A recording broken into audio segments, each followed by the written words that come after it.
Dias de luta e resistência. Lula livre, este é o espaço que nós estamos hoje completando 342 dias de luta, de muita luta e resistência. E vamos continuar na luta e na resistência. Vamos ouvir agora. Os nossos companheiros saíram da visita do Lula livre, lá do companheiro Lula, veio aqui para o nosso espaço, esteve com o Lula e vai fazer a mensagem, passar a mensagem para nós, a mensagem que o Lula quer transmitir para todos nós, não só os que estão aqui, mas para todo mundo que está assistindo, para todo brasileiro e brasileira neste momento. Passo para o deputado Zé Alencar, do Ceará. José Guimarães, do Ceará. Nosso companheiro esteve lá, traz a mensagem, depois o companheiro também vai falar, e trouxe a mensagem diretamente do Lula. Só falar, Guimarães. Boa tarde, companheiras e companheiras. Lula livre! Lula livre! Bom, eu quero, em primeiro lugar, o presidente Lula pediu duas coisas para trazer o abraço para vocês, o respeito, o carinho. E é uma coisa que ele, qualquer um que entra lá, a primeira coisa que ele pergunta: já passou na vigília? Já teve com as companheiras e os companheiros? Portanto, a gente quer dizer que ele tem um respeito assim extraordinário com essa vigília, com a resistência de vocês. E é nossa também, do PT e dos democratas. Vocês merecem toda a nossa consideração por essa maratona e essa resistência toda aqui. É a primeira palavra. A segunda, pediu para me traduzir para a bancada do PT, para os 56 deputados federais e deputadas federais, o abraço dele e a confiança de que a nossa bancada, juntamente com a direção nacional do PT, saberá fazer o enfrentamento necessário para derrotarmos essa maldita e cruel reforma da Previdência dentro da Câmara dos Deputados. Pediu assim muito empenho nosso na bancada unida, levasse um abraço para todos os deputados e deputadas que estão resistindo lá na Câmara Federal, como fizemos ontem na Comissão de Constituição e Justiça, que foi instalada ontem à noite na Câmara Federal, que eu sou membro juntamente com outros companheiros da bancada do PT. E o presidente, fizemos uma conversa política sobre o país, né, sobre a situação do povo brasileiro, sobre as perdas de direitos que estão sendo constantemente retirados. A preocupação dele é como é que está o povo brasileiro, né, em função de todas essas propostas que visam fundamentalmente tirar direitos dos trabalhadores. E pediu muito empenho nosso. Acredito que deve ter feito isso para o nosso vice-presidente Luiz Dulce. Eu, como deputado federal e também da Executiva Nacional do PT. Em cima de três questões, e a mensagem dele, que nós nos uníssemos muito com o povo brasileiro para impedir a quebra da nossa soberania. O Brasil é um país soberano e não merece essa política entreguista aos Estados Unidos. Defender a soberania, defender o petróleo, defender as nossas riquezas, defender a Amazônia, nós não podemos deixar de considerar como elemento central da nossa estratégia de mobilização a defesa da soberania do Brasil. O segundo ponto considera que a questão central da mobilização, que é a reforma da Previdência, né? Ele sabe o quanto isso vai pesar no bolso do trabalhador. É uma perversidade a reforma da Previdência dentro daquilo que o governo Bolsonaro quer fazer com o seu ministro Paulo Guedes. Retirar os direitos das professoras e professores, impedir a aposentadoria da trabalhadora e do trabalhador rural, né? Aumentar a idade, né?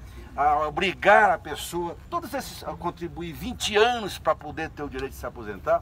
Tudo isso, o presidente muito preocupado, se nós vamos ter capacidade de mobilizar o país para derrotar o Bolsonaro na Câmara dos Deputados. Isso é muito importante. E a terceira coisa, assim, pediu muita força para nós, está junto. O PT todo, nessas horas, não pode prevalecer uma ou outra coisa. É o PT todo unido ao lado de vocês e ao lado do povo brasileiro. Foi isso que ele pediu para a gente ajudar muito. O Nordeste brasileiro, com dialogar com os governadores, dialogar com todos os senadores. O PT tem que mostrar unidade política fortemente no momento de uma conjuntura tão adversa. Essas foram as palavras do presidente. O presidente está sofrido, evidentemente, mas a gente chega lá, eu confesso para vocês que é a segunda vez que eu visito. Eu fico meio que me tremendo.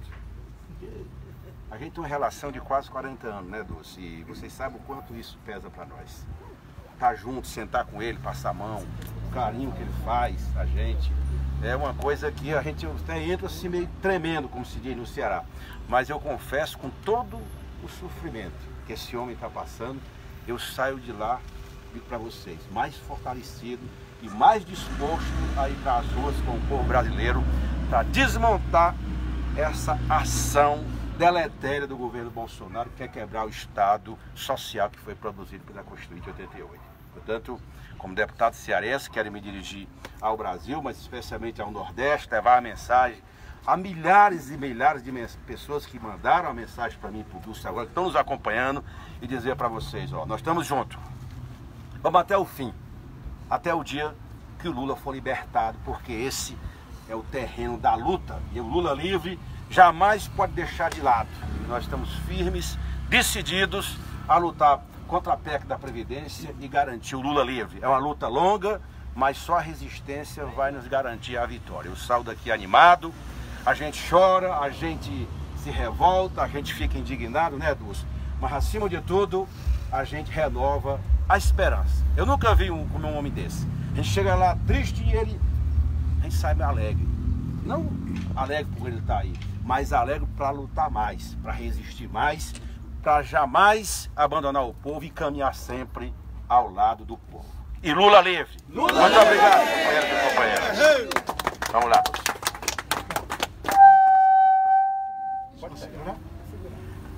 Mas boa tarde a todas as companheiras, os companheiros, né?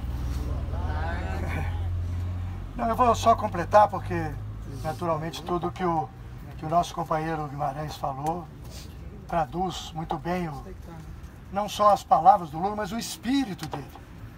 Porque é um espírito, de fato, né? Ele parece que cresce na adversidade. Quer dizer, quanto mais o lado de lá tenta derrubá-lo, destruí-lo, mais forte ele, de certa maneira, se torna e se revela, né? Eu, para não repetir o que já foi dito, queria dizer que ele reiterou também que a campanha do Lula livre, né, na qual vocês têm um papel, e todas as pessoas que estão aqui, mas também muitas que já passaram pela vigília, outras que ainda virão, né, tem um papel insubstituível, que não teria havido campanha do Lula livre sem essa vigília. A campanha é mais ampla do que a vigília, evidentemente, do ponto de vista territorial, no país inteiro, fora do Brasil, né? Mas a face assim, visível, a primeira e mais concreta, é a vigília, né? Até os adversários sabem disso, por isso que são tão radicalizados contra a vigília, tentam desqualificá-la, inviabilizá-la. Mas ele disse o seguinte, que a campanha pela libertação dele não pode estar desvinculada dessas questões que o Guimarães falou, da defesa da soberania nacional, da defesa dos direitos da população, né? Tem particularidades, mas as coisas devem estar relacionadas.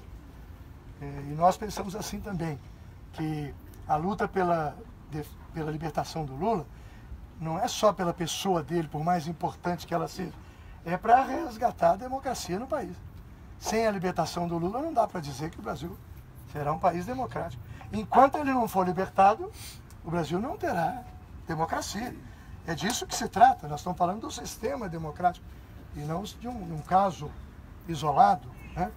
Já que ele foi preso para não ser candidato, e isso alterou radicalmente o processo eleitoral e o próprio resultado das eleições. Mas como o Guimarães falou, o que mais preocupa o Lula não é a sua própria situação, ainda que seja uma situação injusta, né, absurda. é a situação do povo brasileiro. Né? Que ele está preocupado com o povo brasileiro. A sua principal paixão é pelo Brasil. Para não permitir que o novo governo, né? Por exemplo, nesse acordo que o Ministério Público de Curitiba, né, da Lava Jato, fez com os Estados Unidos, não tinha só um problema de criação de fundo, tinha o problema de passar informações secretas da Petrobras para os americanos. Passar informações secretas do Brasil para os americanos. Isso poderia ser chamado... O presidente Lula não caracterizou, ele só mencionou a gravidade de uma coisa dessa do ponto de vista da soberania nacional. Mas as palavras são minhas. É um crime de alta traição, né? É disso que nós estamos falando, né? Então não é um problema de uma palavra, entreguismo, né? De uma crítica de um partido a outro partido, ou das esquerdas em geral, não só do PT, mas dos demais partidos de esquerda, dos movimentos sociais. Não, é uma coisa concreta. A Petrobras é a maior empresa brasileira, o pré-sal é o nosso passaporte para o futuro.